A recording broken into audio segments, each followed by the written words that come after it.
Okay, so meron tayo ditong Honda Click 125. So ang issue nito, pag namamatay habang umaandar o kaya pag nalulubak, namamatay din yung makina. So, pero dito sa panel gauge niya, so wala siyang check engine. Yan, so mapapansin nyo, wala siyang check engine. So, ibig sabihin, okay yung kanyang mga important sensor doon sa kanyang motor. So, pag ano na nangyari sa inyo, so una nyo i-check itong kanyang side stand switch. Pag minsan kasi nagmamalfunction yan, so may time na pag naugtol, nadi-disconnect yung kanyang contact dun sa kanyang sensor. So para malaman nyo kung okay yung kanyang side stand switch, so pwede nyo bunutin to socket na to. So tanggalin nyo lang yung upuan, tapos may makita kayo dyan socket na kulay green. Yan. So itong socket na to, so diretso ito dito sa sensor ng side stand. So para malaman nyo kung goods pa or okay pa yung sensor or hindi na, so gamitan mo nyo lang siya ng multi-tester. Yan. So dapat iseset nyo siya sa continuity test. So dapat pag inano nyo yan, magbabasar. Yan, natunog. So pag gano'n nangyayari, pag tinest nyo siya, ibig sabihin buo pa yung sensor ng side stand.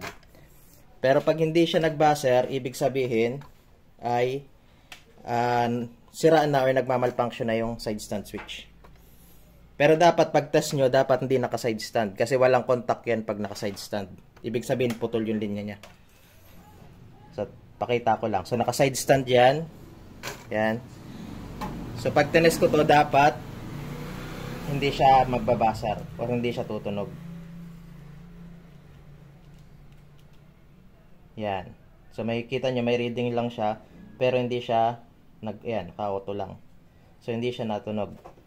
So, ngayon, pag tinagkal natin tong side stand, yan. So, tinaas ko yung side stand niya. So, dapat, tutunog na itong, pag tinesting natin siya, dapat tumunog na siya. Pag hindi tumunog, ibig sabihin, sira yung side stand switch. O, yan. So, mapapansin nyo, hindi siya natunog. Tsaka mataas na yung resistance niya. Yan. Okay.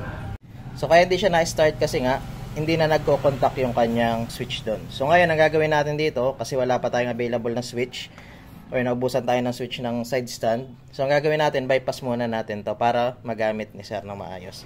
So, gagawin nyo lang, pag i-bypass nyo to, so, pag kukonekin nyo lang itong dalawang wire na to, yung dalawang green na yan. Yan. So, pag pinag-connect nyo yan, so, matic, bypass na yung side stand switch nya. At, ang disadvantage lang noon, so magagana na or aandar na yung motor kahit naka-side stand siya. So yun. So dapat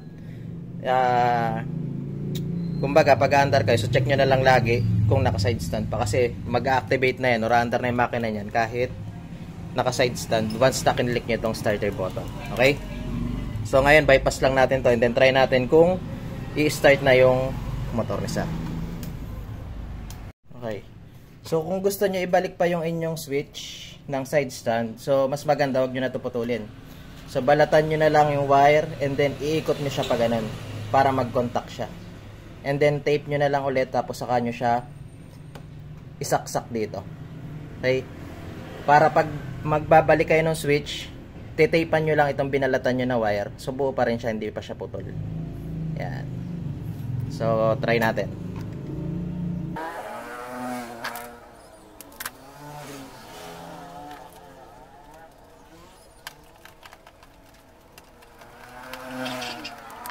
Okay. So, napagdugsong na natin and then nilagyan na rin natin tape. So, try natin siya isaksak and then start natin kung aandar.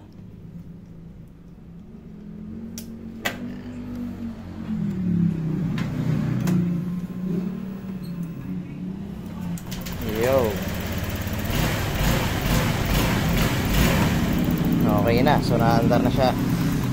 Yeah. So, basta pagkadugsong nyo ito, huwag nyo lang ba kalimutan ibalik dito sa socket.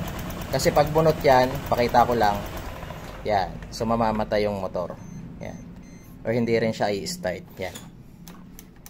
Yan. So, kanina, nung dinala ito na sir, so nagkakaganyan yan. Kahit nakadugsong ito, kasi nga nagmamalfunction yung switch niya. So, may time na hindi siya nag-i-start, may time na nag-i-start siya. So, ibig sabihin, nagmamalfunction na talaga yung kanyang switch. So, ngayon, balik ulit natin and then try natin start. Yan. Start natin.